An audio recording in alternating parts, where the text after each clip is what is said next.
Study IQ IAS, अब तैयारी हुई अफोर्डेबल। नमस्कार दोस्तों आई एम श्योर कि पिछले कुछ समय से लगातार आप एक बात सुन रहे होंगे कि भारत दुनिया की सबसे बड़ी आबादी का देश बन गया है। मतलब पॉपुलेशन के मामले में हमने चाइना को भी पीछे छोड़ दिया है। देखिए, ये जो खबर आया था, ये एस्टीमेट आया था, ये किया गया था यूनाइटेड नेशंस के द्वारा। मैं आपको वीडियो में बताऊंगा कौन सी रिपोर्ट आई थी, क्या है, लेकिन भारत सरकार ने यूनाइटेड नेशंस का जो क्लेम है उसको रिजेक्ट कर दिया है। लोकसभा के अंदर सरकार ने खुद यहां पर क्लेम किया है कि आबादी के मामले में अभी भी भारत चाइना से लगभग 3 करोड़ की संख्या में कम है। देखिए, यहां पर खबर है, Modi government burst India most populous countries bubble projects less than China population. तो मैं आपको वीडियो में इसी के बारे में डिटेल से बताऊंगा कि एग्जैक्टली हो क्या रहा है, यूनाइटेड नेशन और भारत के क्लेम में अंतर क्यों आ रहा है, क्या प्रॉब्लम है, आगे क्या होगा, काफी कुछ जानने को है। चलिए आगे बढ़ते हैं, लेकिन उससे पहले ध्यान रखिएगा, अगर आप में से जितने भी लोग यूपीएससी 2024 की प्रिपरेशन कर रहे हैं और एक ऐसा बैच चाहते हैं जिसमें प्रीलिम्स लेकर इंटरव्यू तक की पूरी तैयारी कराई जाए, और सबसे खास बात तो मैं आपको बता दूं, ऐसा बैच जिसमें अगर आप प्रीलिम्स क्लियर कर लेते हैं तो मेंस की प्रिपरेशन फ्री ऑफ कॉस्ट आपको दिल्ली के स्टडी IQ हेडक्वार्टर बुलाया जाएगा। यहां पर रहने की सुविधा, खाने की सुविधा, सब कुछ आपको फ्री ऑफ कॉस्ट में मिलेगा। तो सिंपली हमारे वेबसाइट ऐप पर जाइए और 3 लाइव बैच हमारे स्टार्ट हुए हैं, प्योर इंग्लिश, प्योर हिंदी या फिर इंग्लिश बैच, कोई भी आप ले सकते हो।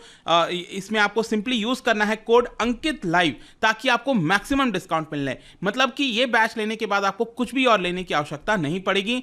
और इसके अलावा अगर आप MCQs अटेम्प्ट करना चाहते हैं तो मेरे इंस्टा पेज पर जा सकते हैं, वहां पर स्टोरीज में जितने भी MCQs हैं उसको आप अटेम्प्ट कर पाएंगे। चलिए शुरुआत करते हैं और सबसे पहले ये देखते हैं कि एग्जैक्टली हो क्या रहा है। देखिए, होम मिनिस्ट्री, क्योंकि आपको पता होना चाहिए कि भारत में जो जनगणना की जाती है ना, जो सेंसस कहते हैं, वो बेसिकली होम मिनिस्ट्री की जिम्मेदारी होती है। जो रजिस्ट्रार जनरल ऑफ इंडिया आपने सुना होगा, ये होम मिनिस्ट्री के अंदर आता है। तो होम मिनिस्ट्री की तरफ से इंफॉर्म किया गया लोकसभा के अंदर कि 1 जुलाई 2023 को as per health and family welfare ministry's report 139 crore है भारत की आबादी। मतलब कि भारत सरकार यह कह रही है लोकसभा में कि अभी भी हमारी आबादी 139 करोड़ है। अब ये इंपॉर्टेंट इसलिए हो जाता है क्योंकि अभी कुछ दिन पहले ही अगर आपने देखा हो तो यूनाइटेड नेशंस की रिपोर्ट आई थी जिसका नाम है वर्ल्ड पॉपुलेशन प्रोस्पेक्ट 2022। ये आप ध्यान रखिएगा, अब ये काफी न्यूज में आ गया है तो आपके एग्जाम में प्रीलिम्स में आ सकता है, वर्ल्ड पॉपुलेशन प्रोस्पेक्ट 2022।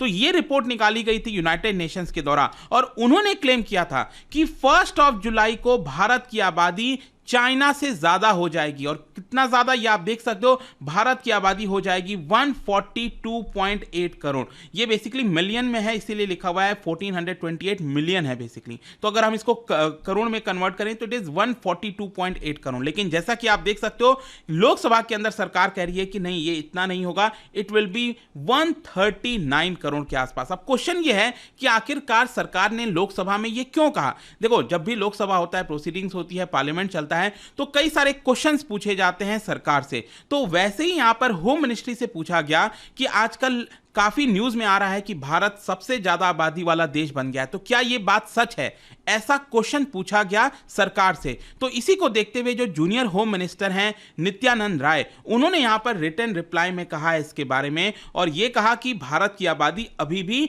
139.2 करोड़ है। अब कैसे है, क्योंकि ministry of health and welfare, family welfare के अंदर यहां पर एक प्रोजेक्शन निकाला जाता है by National Commission on Population, तो इसी के हिसाब से 139 करोड़ है। अब ये इंपॉर्टेंट इसलिए हो जाता है क्योंकि आप देख सकते हो United nation department of economic and social welfare, इन्होंने यहां पर ये रिपोर्ट निकाली थी वर्ल्ड पॉपुलेशन प्रोस्पेक्ट 2022। इसमें कहा था कि भारत की आबादी चाइना से ज्यादा हो जाएगी। चाइना की होगी 142.6 करोड़ और भारत की हो जाएगी 142.9 करोड़।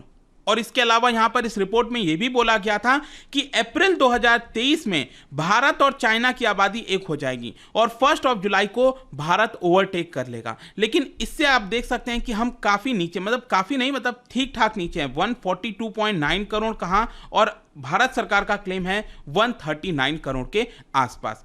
और इनफैक्ट आप देख भी सकते हैं यहां पर जो रिपोर्ट आया था उसमें यह भी बोला गया था कि भारत की वर्किंग एज पॉपुलेशन, देखो अगर हम 15 ईयर्स से 59 ईयर्स की बात करें और 2021 में आप देख सकते हो 2021-26 में लगभग 64% के आसपास आपको देखने को मिलेगी। लेकिन जब भी हम वर्किंग एज पॉपुलेशन की बात करते हैं तो बेसिकली हम 15 ईयर्स से 64 ईयर्स की बात करते हैं। तो 15 ईयर्स से 64 ईयर्स अगर आप देखोगे भारत का जो वर्किंग एज पॉपुलेशन है उसकी टोटल जो संख्या है परसेंटेज में वो लगभग 68% आपको मिलेगा। तो इसीलिए कहा जाता है कि भारत काफी यंग नेशन है, हमारी 68% आबादी वर्किंग एज पॉपुलेशन के अंदर आती है। लेकिन क्वेश्चन सबसे बड़ा यहां पर यही है कि यूनाइटेड नेशंस का ये जो क्लेम था और भारत का ये जो क्लेम है उसमें अंतर क्यों आ रहा है। देखो सबसे इंपॉर्टेंट ये है कि अंतर इसीलिए आ रहा है क्योंकि चाइना के अंदर अगर हम लास्ट सेंसस की बात करें, चाइना के अंदर जो जनगणना हुआ था वो तो 2020 में हो गया था, लेकिन भारत में जैसा कि आपको पता होगा 2021 में जो जनगणना होनी थी, जो सेंसस होना था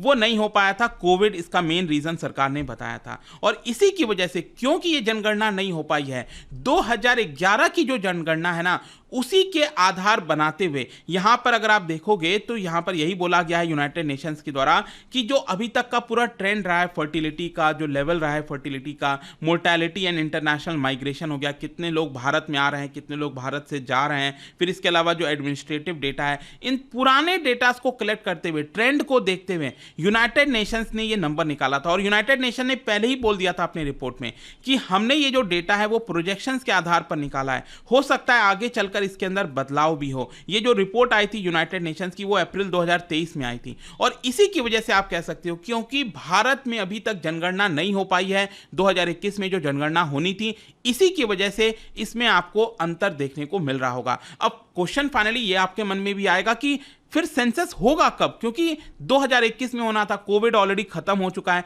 तो सरकार सेंसस कंडक्ट क्यों नहीं करवा रही है। मैं आपको बता दूं लेटेस्ट खबर अभी यही बताया गया है कि 2024 में जाकर ये जो सेंसस है वो कंडक्ट कराया जाएगा। और आपको पता ही है इस बार सरकार ने कहा है कि पहली बार जो डिजिटल सेंसस है वो हम कराएंगे, सब कुछ डिजिटली यहां पर किया जाएगा। बोला यही जा रहा है कि जो चीज वर्ल्ड वॉर 2 नहीं करा सका, क्योंकि वर्ल्ड वॉर 2 में भी आप देखिए चाइना और पाकिस्तान का जब वॉर हुआ था, मतलब भारत का चाइना से वॉर, पाकिस्तान के वॉर साथ वॉर, जो भी आप वॉर देख लीजिए, लेकिन सेंसस जो है वो कभी रुका नहीं था, हर 10 साल में सेंसस कंडक्ट किया जाता था। लेकिन कोविड-19 एक ऐसा आया जिसकी वजह से 1881 से जो चीजें लगातार होती आ रही थी वो यहां पर ब्रेक हो गई और इसी की वजह से 3 साल का डिले बताया जा रहा है, 2024 में जाकर ये चीजें खत्म हो जाएंगी। देखिए जनगणना बहुत इंपॉर्टेंट होती है, ये एक प्रकार का ट्रेजर होता है किसी भी देश के लिए, क्योंकि अगर सरकार को कोई भी पॉलिसी लानी है, कोई भी प्लान इंप्लीमेंट करना है तो यहां पर सरकार को पता होना चाहिए कि भारत में कितना लिटरेसी लेवल है, हाउसिंग कितना है, इम्यूनिटीज कितनी है, माइग्रेशन कितना हो रहा है, फर्टिलिटी कितना है, मोर्टेलिटी कितना है, एज, जेंडर, मैरिटल स्टेटस, ये सारी चीजें जब तक सरकार के पास नहीं होगी तब तक हम आगे नहीं बढ़ पाएंगे, मुश्किल आएगा। और इसी के लिए बताया जाता है कि ये सारी चीजें इंपॉर्टेंट हो जाती हैं। तो यहां पर अब देखना होगा कि जो होम मिनिस्ट्री के अंदर रजिस्ट्रार जनरल ऑफ इंडिया है, क्या वो फाइनली 2024 तक ये पूरा जो जनगणना है वो कंप्लीट कर पाती है कि नहीं, लेकिन प्लान अभी तक के लिए यही बताया जा रहा है। लेकिन जाने से पहले यहां पर एक और चीज मैं आपके साथ डिस्कस करना चाहता हूं। देखिए आज नहीं तो कल, मतलब आज सरकार कह रही है कि भले ही हम चाइना से अभी भी पीछे हैं जनगणना के मामले में, लेकिन यहां पर आगे चलकर कभी ना कभी हो सकता है साल भर, 2 साल, 3 साल के बाद हम चाइना से आगे ही निकलेंगे, क्योंकि पॉपुलेशन लगातार बढ़ती जा रही है भारत की। और वहीं चाइना की पॉपुलेशन अगर हम देखें तो पहली बार अभी गिरावट हुआ था, तो भारत की आबादी टेक ओवर करेगी ही करेगी, there is no doubt about it. तो क्वेश्चन यह है कि इतनी बड़ी पॉपुलेशन क्या भारत के लिए खराब है, सही है, कैसे हम इसको देख सकते हैं। देखो यहां पर जब भी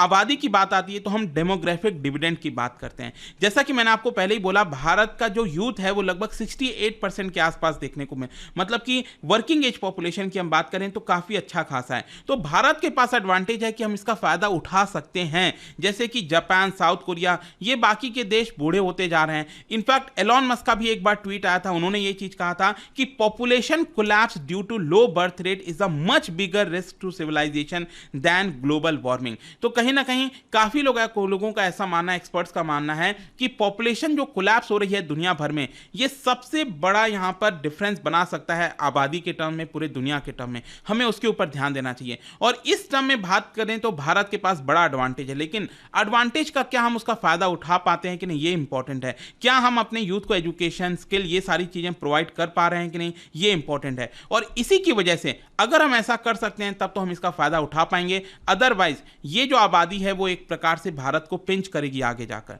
तो देखते हैं क्या होता है। बट आई होप कि यहां पर जो वीडियो था इसके माध्यम से जो भी अभी न्यूज में चल रहा था वो आपको समझ में आया होगा। और जाने से पहले एक इंटरेस्टिंग क्वेश्चन, क्या बता सकते हैं कि which of the following is responsible for an increase in population density? किसी भी जगह पर देश में पॉपुलेशन डेंसिटी बढ़ाने में इन चारों में से कौन सी चीज रिस्पॉन्सिबल होती है, ये आपको बताना है। इसका राइट आंसर आप सबको पता है, मेरे इंस्टाग्राम पर तो मिलेगा ही, वहां पर अगर आप नहीं हो कोई बात नहीं, टेलीग्राम से ले सकते हैं इसका सही उत्तर। मैं कई सारे जो एमसीक्यूज हैं वो यहाँ पर स्टोरीज में डालता रहता हूँ। बाकी अगर आपको पीडीएफ चाहिए तो टेलीग्राम पर आइए, अलग अलग सोशल मीडिया पर आप जुड़ पाओगे। और जैसा मैंने बताया था, यूपीएससी की अगर आप तैयारी कर रहे हो, just use the code Ankit live to get maximum discount. And I hope की वीडियो आपको पसंद आया होगा। मिलता हूं आपसे next time. Till then, thank you very much, see you soon. Study IQ IAS, अब तैयारी हुई अफोर्डेबल।